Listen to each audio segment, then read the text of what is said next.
بدون پول، بدون ستاره، ساختن هر چیزی قماره.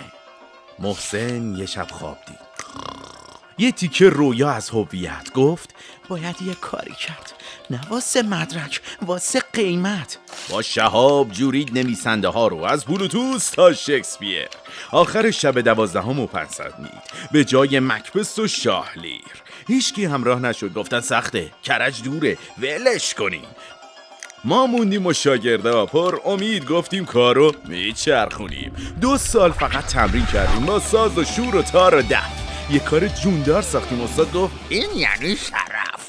دانشگاه اجرا رفتیم. استاد گفت پایان آمد 20. یه سال بعد رفتیم تالار. مولوی پر شد، بلیت موجود نیست. سولد اوت شدیم. وقتی سولد اوت مد نبود، مثل فسته همه کور در اومد چشم حسود. چشم زدیم بر هم راهی شهرزاد شدیم. قصه وارونه شد.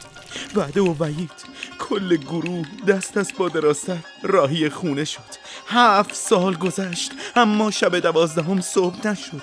اونا باز همو دیدن، گفتن نه این که پایان نشد، کار باید دیده بشه. ما تلاش میکنیم، شد نشد ولش کن.